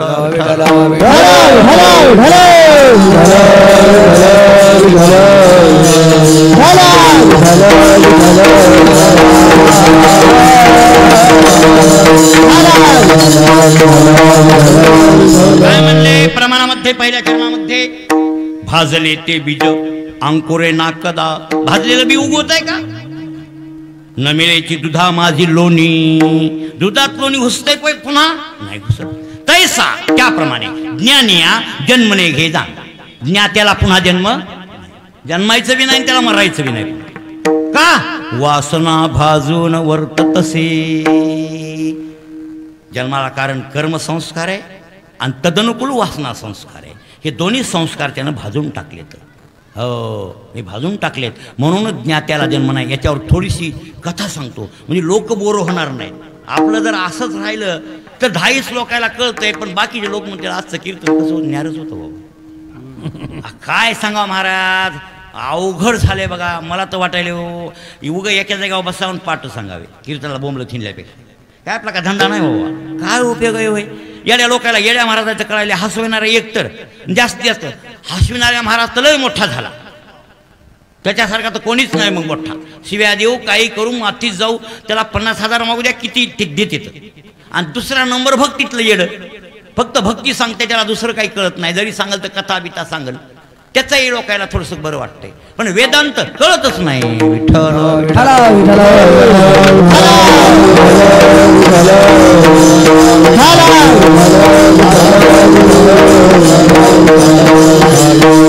त्याच्यासाठी मी काय करतोय थोडं मिसळून देतोय म्हणून तो फुंगीची पाणी थोडी चरायली नाही मिसळून दिलं असतं का मग वमन मार महाराजांनी झाला असतं आमचं. रंगनाथ गुरुजी परभणीकर असंच होऊन बसलं असतं. रंगनाथ वमनावर महाराजाचे कीर्तनच नव्हते. ते देतही नव्हते. कोणी आलं तर माझ्या देखत मी शिकाय होतो, देतही नव्हते. ते म्हणायचे अजिबात नाही, कीर्तन मला मागू नका, तुमच्या गावाला मला नेऊ नका, माझा काही उपयोग होणार नाही, तिथं काही लोकांना कळत नाही, नका. कीर्तन देत नव्हते. ते पाठ सांगत होते. आम्हाला पाठ सांगायचे 3 टाइम. कुठं? रंगनाथ गुरुच्या स्मारकमध्ये. हो, तिथं चिंतन केले महाराज, तिथे पण केले. काय सांगावं तुम्हाला, कष्ट करावे लागले. एक मग थोडं मिसळून द्यावं लागलं. भाजलेलं बीज उगवत नाही, त्याप्रमाणे आपलं कर्म मागल तर संपलं. भाजलं की आपल्याला कर्म संस्कारण वासना संस्कार भाजला की जन्मायचं काम नाही. बघा कवा भाजायचे तुमचे तुम्ही बघा, कवा भाजायचे ढाकणेवा टाका बी भाजून. तुमच्याकडे काय लोगेरामाला राहिल्यावर कसं बी भाजल्या जाईल. लोगेरामात बी तवा नाहीच, ते तर तिथं तवा पाहिजे, जाळ घालणारा पाहिजे, चूल पाहिजे, लाकडं पाहिजे. आहेत का तिथं लाकडं? मठात पण येतच नाहीत ना तुम्ही भाजायला. होय, बी भाजायला चूल, तवा, लाकडं आणि डाळ घालणारा. तुमचं बी भाजून. बी म्हणजे कोणतं दुसरं समजू नका नाही तर तुमचं बी म्हणजे खरं तुमचं बी कर्म बीज. हो, आणि पहिल्या बाया शादेत होत्या की बी भाजू दे माय मेल्याचं. काय होतं ते? बाया शादेत होत्या. हो, मेल्याचं काय होऊ दे, बी भाजू दे. कोणतं बी भाजू दे कोणाच? हे लेकरवाळा बी काय, हे बी नाही कामाचं. हे धोत्रा आहे हे उगं. खरं बी आहे कर्म वासना, हे भाजलं पाहिजे. आणि भाजलं का जन्म मरण, आम्हा जन्म मरण नाही, आम्हाला जन्मायचंही नाही. हो, हरी मरण माझे मरोनी गेले, मरण माझे मरोनी गेले, मरण माझे मरोनी गेले, माझे मरोनी गेले, मरण माझे मरोनी गेले, माझे मरोनी गेले, माझे मरोनी गेले.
जेव्हा मरणाहाती सुटली काया आणि विचारे या निश्चय, अशी स्थिती व्हायला त्याचं बीज भाजलं पाहिजे. दुसरं असा बी भाजलेला महात्मा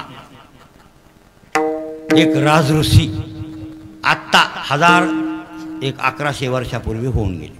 किती वर्षापूर्वी? हो, मच्छिंद्रनाथांच्या आणि गोरक्षनाथाच्या काळामध्ये प्रयागराजला. ते राजऋषी होते, संत नव्हते निस्ते, म्हणजे निस्ते ऋषी नव्हते. ऋषीचे प्रकार 2-4 आहेत. 4 प्रकार आहेत ऋषीचे. सांगता ये बाई? राजऋषी, ब्रह्मऋषी, सिद्ध ऋषी, एक राहिला फक्त देवऋषी. एक देवऋषी, 4 प्रकार ऋषी. 4. त्यापैकी राजऋषी होते, त्यांचं नाव विक्रम राजा. काय नाव? बायकोचं नाव रेवती. राजा मेला आणि त्याचं प्रेत निघालं. काय ती रेवती राणी रडू लागली. म्हणतात बापा बापा बापा बापा बापा. तिचा आक्रोश ऐकायसारखा नव्हता. बरं, बायको रडले याच्यात नवल नाही, सगळं गाव रडू लागलं. लहान थोर, लेकर बाळ, हरिजन, बौद्ध, कोणी 18 पगड जातीचे राज्यात लोक असतात का, तितकी प्रजा बोंबलू लागली. मनगटाव तेल घालू, मातुला डोसक्यात टाकू लागले, कोणी तोंडात माती टाकू लागले. किती प्रेम त्या राजावर असेल त्या प्रजेचं.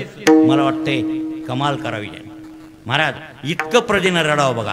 आपण मेल्यावर, आपण मेले असतं लोक नारळ फोडतात. बरं झालं मेलं म्हणून, म्हणजे आपली वागणूकच तशी. राजा मेल्यावर लोक का रडू लागले, तर राजानं त्यांना आनंद दिलेला होता. कळलं? पुत्रोट प्रजेचं पालन केलं की प्रजा रडल्याशिवाय राहत प्रजा रडतीयच महाराज. खूप लोक रडू लागले बाबा बाबा बाबा. आता बायको रडल, स्वार्थासाठी रडल म्हणा, पण बाकीच्या लोकांचं प्रेम राजावरलं. आणि ती जोडी येऊ लागली गुरु शिष्याची तिकून, मच्छिंद्रन गोरक्ष. ते तर मडे उठवायणारेच माणसं होती ते.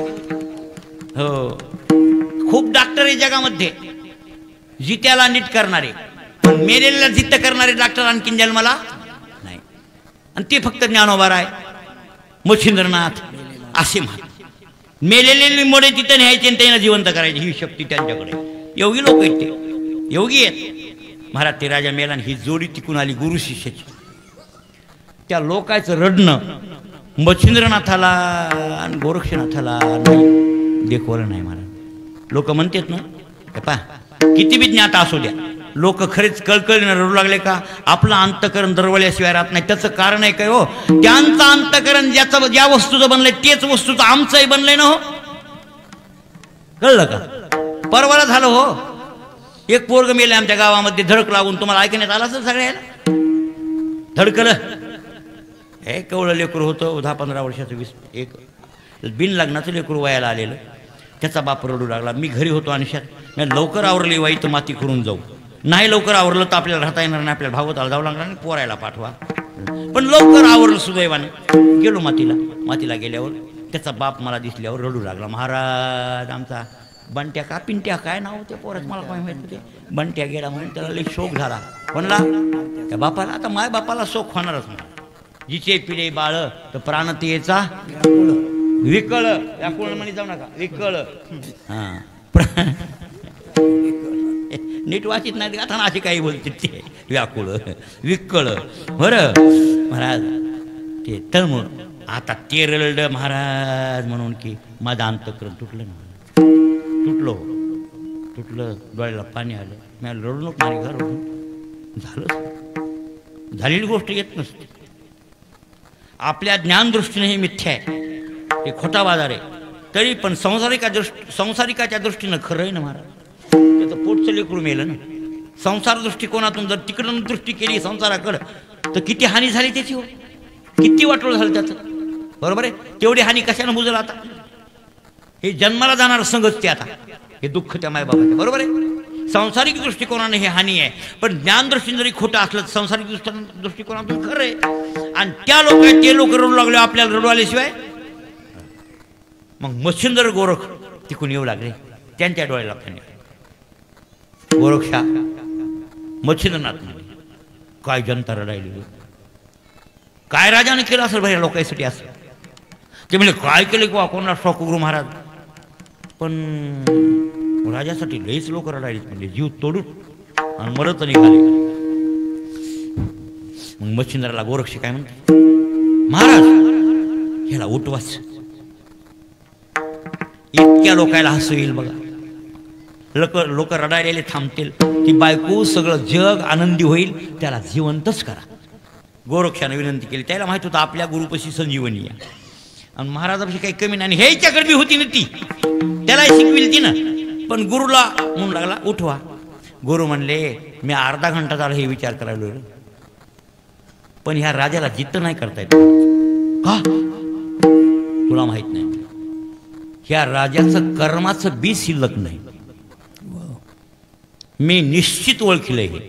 अतींद्रिय दृष्टीने मी पाहिलं, जे जन्मायला जगायला कारण लागतंय ते वासना संस्कारण, ते कर्माचं बी, ते बी दोन्ही शिल्लक असले तर आयुष्य वाढवा येते, आयुष्य लांबवा येते. ह्याचं आयुष्य लांबविलं असतं आणखीन 25 वर्ष, त्याच्याबद्दल वाद नव्हता. पण ह्याचं बी सगळं जळून गेले. आता बी शिल्लक नाही तर झाड कसं उगवल गोरक्षा. म्हणून मी थकलोय, म्हणून मी विचार करायलोय. मला लय बेकार वाटायले, एवढ्या लोकांचं रडणंच ऐकू वाटलं. कोण म्हणू लागले? गोरक्ष नाही, मच्छिंद्र म्हणलं. मच्छिंद्र असं म्हणले, गोरक्षानं गुरुपुढी जाऊ नये. पण मला वाटतंय जरा शिष्य बी एका वेळेस ताटा करतील काय. ते म्हणले महाराज तुम्ही उठवीत असले तर उठवा, नाही तर मी उठवितो, नाही तर अग्नी काष्ट घेऊन मरतो. हाय का आता एक कुदनपणा. तोंडात बोट घातलं बाबा कोणी. पागल झालास का काय रे म्हणले. कशाही कुठेही प्रतिज्ञा करतोस आणि काही करतोस, त्याला उठवितो नाही तर अग्नी काष्ट घेतो, तुला मरावंच लागतंय आता म्हणले. ते उठतच नाही आता. हा मर म्हणले तू आता. मूर्ख कोणी काढला? गोरक्ष मच्छिंद्र का तो लेंदर कसा येणार म्हणले तू? जरा शोधावं लागते काहीतरी, त्याला कर्मबीज पाहिजे शिल्लक. ते त्याचं जळून गेले, कसा जन्म होईल त्याचा आता? कसं उठल ते? तुला कळत नाही म्हणले. जरा बार काय बघ. काय असं म्हणलं आता मी प्रतिज्ञा केली, एक तर मरल तरी नाही तर उठविल तरी. हे झालं अर्जुनावनी कृष्णावनी. जय जर मारील तरी नाही तर मी अग्निकाष्ट घेईल तरी. हे कोणाच्या जीवा असं बोलायचं? दुसऱ्याचे. हे असलीच असते बरं काय. दुसऱ्याच्या जेव्हा फात्या फोडते विठ्ठल विठ्ठल.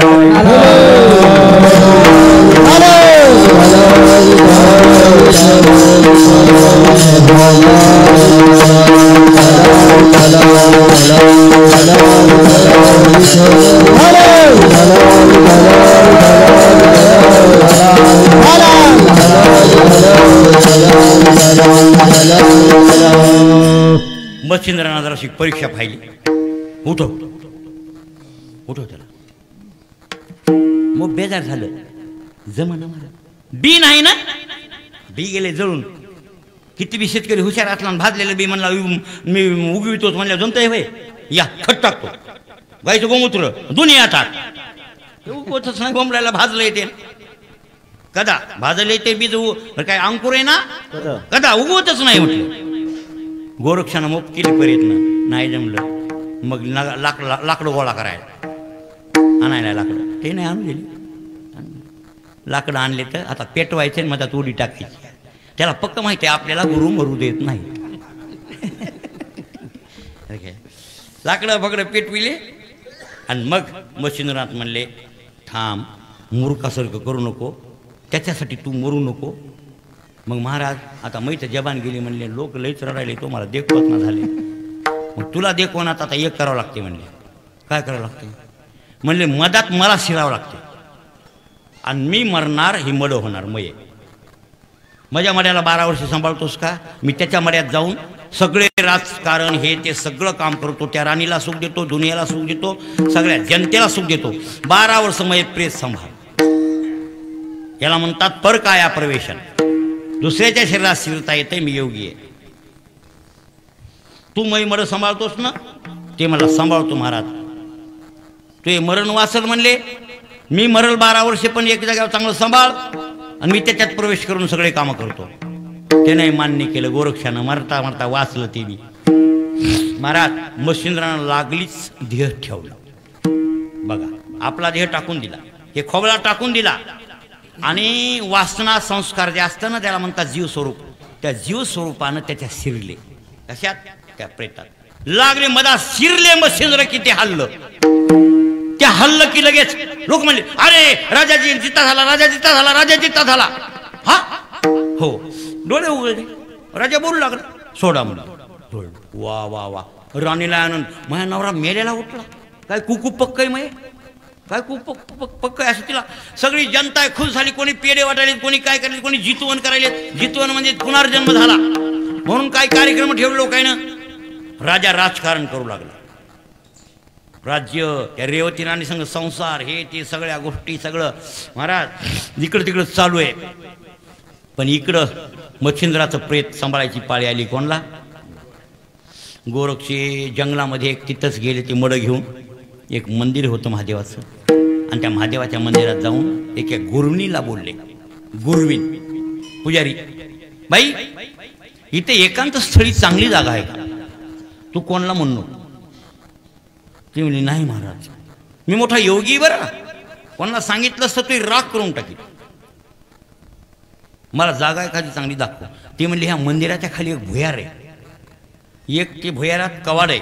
त्याला साखळी कवाड कोंडा कुलूप असते. कोणी मधात जात नाही. राजा इथला ह्या गावचा राजा सुद्धा विक्रम येतोय पाया पडाय पण जात. त्या भुयारात तुमचं प्रेत गुरुचं ठेवा, चांगलं सुरक्षित राहील. तिनं जागा दाखवली. गोरक्षानं सांगितलं तू कोणाला सांगायचं नाही. मी कोणाला म्हणणार नाही. कुलूप लावून टाकायचं.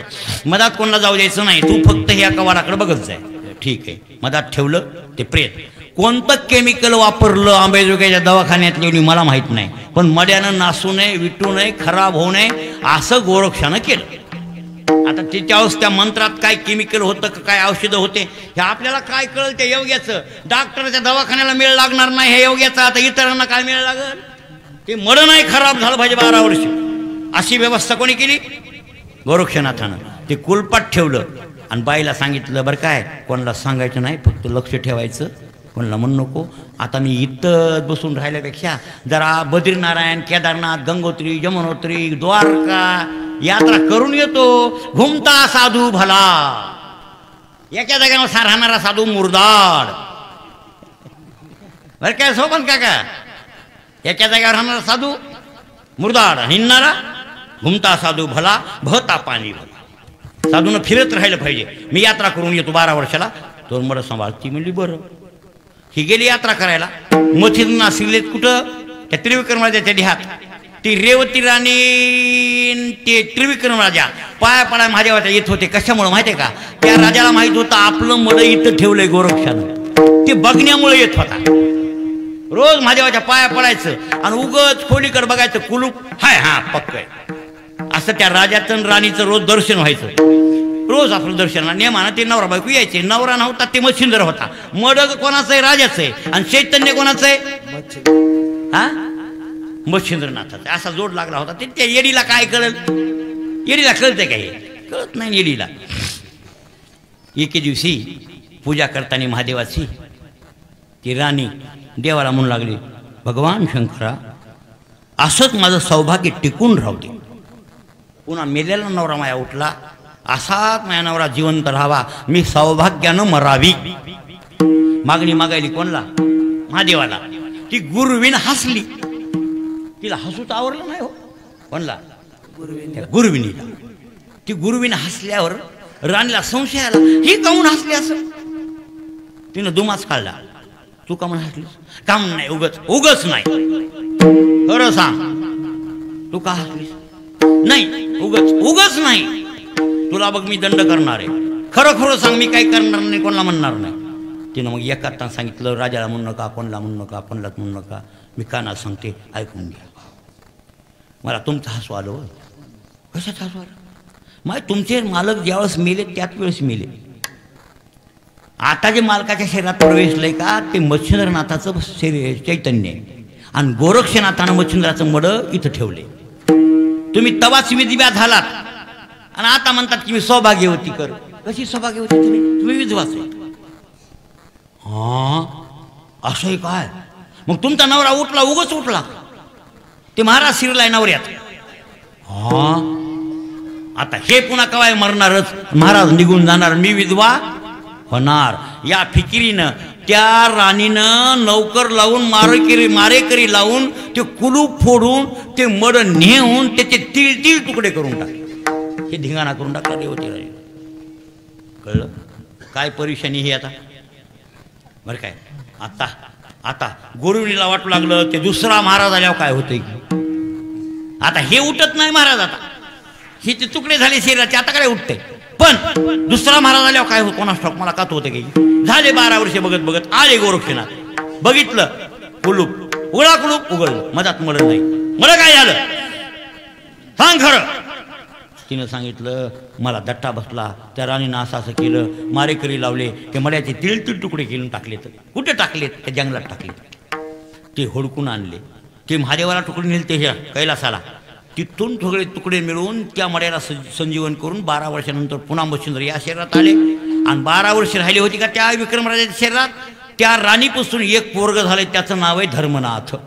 तेव्हापासून ती धर्मनाथ बीज करते बघा. आता बी झाली का आहे नाही नाही, आता जवळ आली. माघ महिन्यात असती, माघ महिन्यात माघ शुद्ध द्वितीया त्या दिवशी धर्मनाथ बीज म्हणजे मच्छिंद्रनाथाकडून पोरग झाले त्या रेवती राणीला. कळलं. पुन्हा मच्छिंद्र या शरीरात प्रवेशले. ते देह कैलासातून आणून आणखी नीटनीटका जोडला कोणी, गोरक्षानं. आणि त्याच्यात पुन्हा मच्छिंद्र प्रवेशले. मला इतकं सांगायचं होतं की राजाचं कर्मबीज संपलतं. ते एवढे मच्छिंद्रनाथ असून सुद्धा त्यांना उठविता आलं नाही. त्याचं कारण आहे ज्याचं कर्मबीज संपलं त्याला जन्म नाही म्हणून असा ज्ञाता जन्म भोगीत नाही. अभंगाचं ध्रुवचरण. कैसा तो ज्ञानिया कैसा तो ज्ञानिया कैसा तो जन्म में हो जाना बुरा कैसा तो ज्ञानिया कैसा तो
तो ज्ञानिया जन्मने घेदान आणि वासना भाजून वर्ततसे. आता वर्ततसे म्हणजे जगतसे.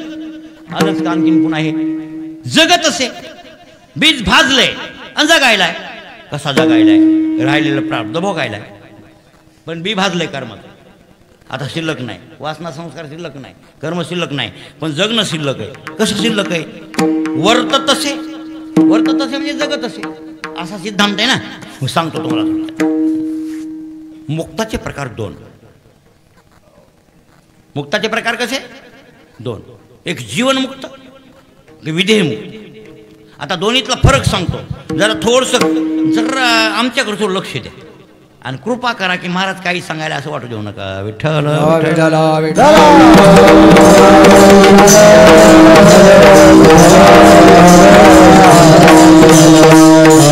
काय भक्तीतल्या लोकाय पुढे कीर्तन करताना असं माझ्या पुढे संकट निर्माण होते. हेला लय आवड जात असेल. त्याचा अंत